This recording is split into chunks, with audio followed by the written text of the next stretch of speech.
Welcome. Before we begin, I want you to make sure you are completely comfortable. Take a slow, deep breath in and let it out with a quiet sigh. Close your eyes. Drop your shoulders away from your ears. Unclench your jaw. Tonight, we are leaving the modern world behind and traveling back through the centuries to a quiet, cold night in the winter of 1863. The great battles are silent. Tonight, there is only the rhythm of the wind and the soft crackle of a single fire. Let your mind drift into the warmth of this ancient night. I remember that night so clearly now. The silence was heavier than the cold, and the cold was deep enough to settle into my bones. The month was December 1863, and the camp was asleep. I had the midnight watch, standing on the perimeter of the regimental camp just outside a small Pennsylvania town. The air was perfectly still.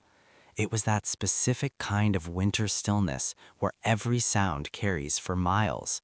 A snapping twig, a shifting horse, the soft hiss of snow touching pine needles. The primary sound that night was the one that always grounded me. It was the rhythm of my own breathing. In, out, in, out.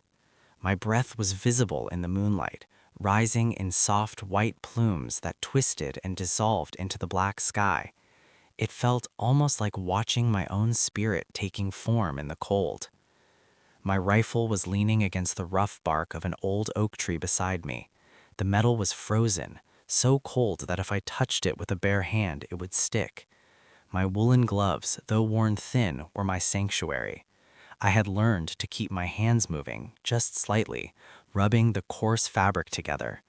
The soft, repetitive sound, shh, shh, was comforting.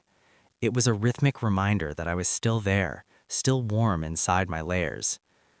The moon was nearly full, a great, silent disk of pale silver hanging in a velvet black sky. It cast a sharp geometric light across the encampment. Below me, nestled in a small valley, row after row of standard-issue A-frame canvas tents were lined up like tiny, silent mountains. The moonlight turned the canvas to pale gray. Inside, hundreds of men were sleeping, bundled together under heavy, scratchy wool blankets. I could imagine the quiet, steady breath rising from the camp, a collective sleep that felt almost sacred. They had marched 20 miles that day. Now they were peaceful. To my right, just beyond the perimeter, was a small meandering creek. On warmer nights, it was a cheerful, noisy sound, a friendly rush over river stones. But tonight, it was different. The cold had crept over the water, layering it in sheets of ice. The creek was quiet now, a slow, muffled whisper beneath the frozen glaze. Every few minutes, I would hear the deep, resonant crack of the ice shifting, a lonely sound that echoed in the dark. It sounded like the world was groaning under the weight of the winter.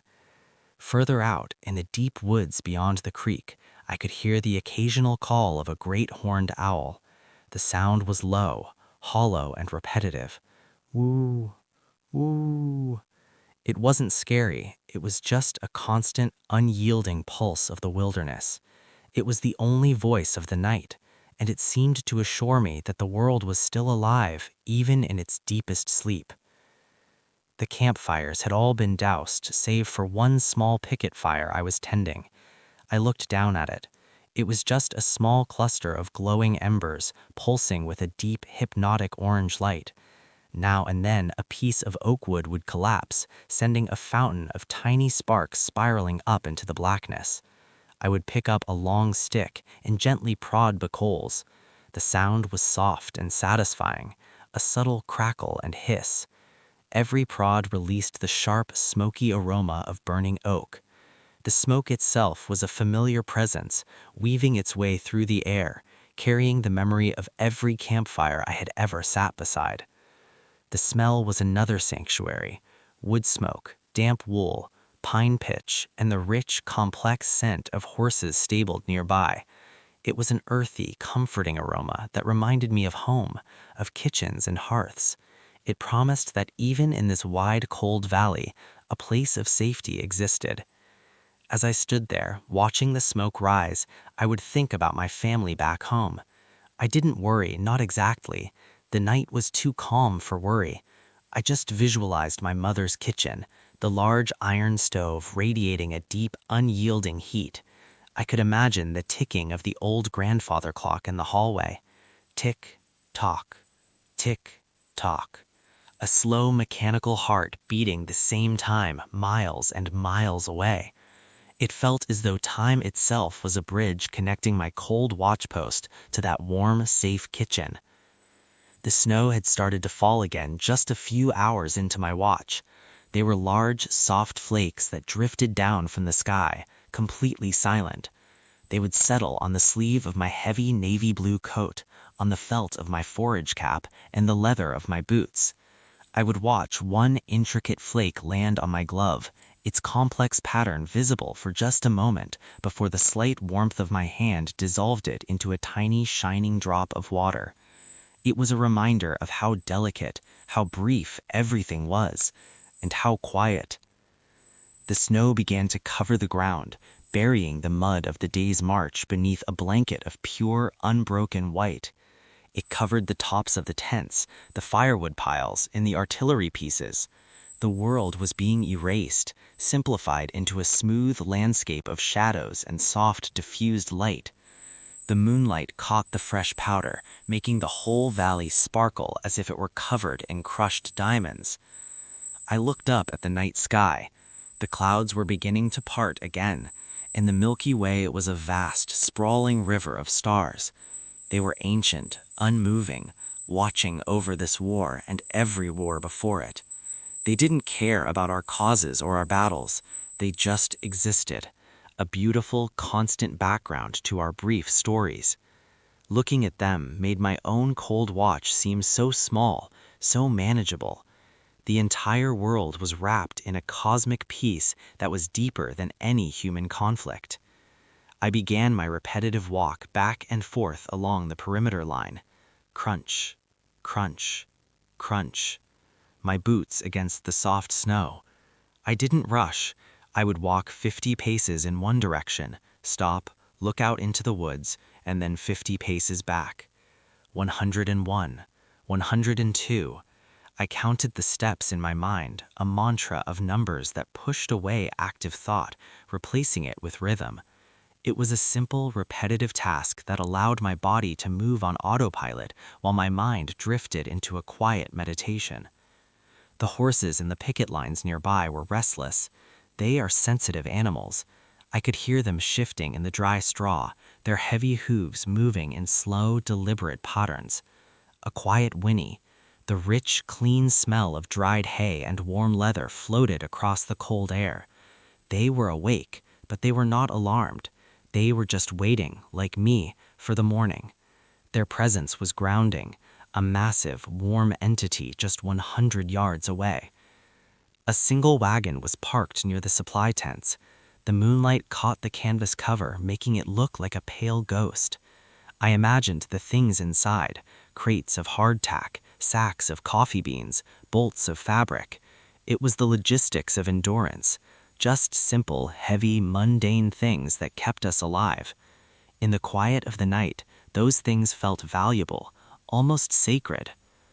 The minutes stretched into hours.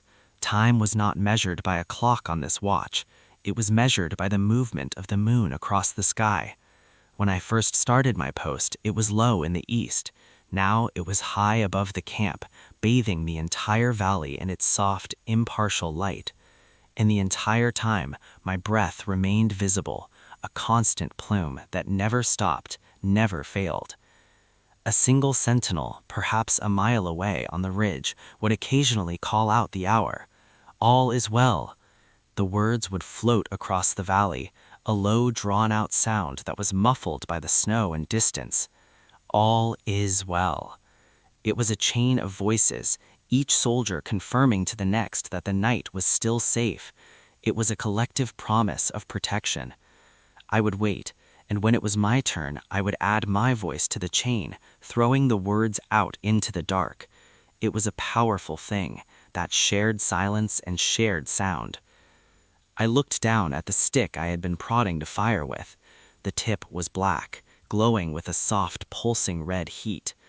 I would gently turn a log, listening to the wood groan as the fire consumed it. A soft, satisfied pop. The smallest adjustments made the fire last longer. It was a metaphor for our endurance. Tiny, deliberate actions repeated over and over built the foundation of survival. My layers of clothing were a fortress. I had 3 shirts under my heavy wool blouse. I could feel the texture of the fabric against my skin, rough and coarse, yet incredibly insulating. It was the weight of security. My cap was low on my forehead, my collar turned up. I was entirely enclosed, a small, warm spot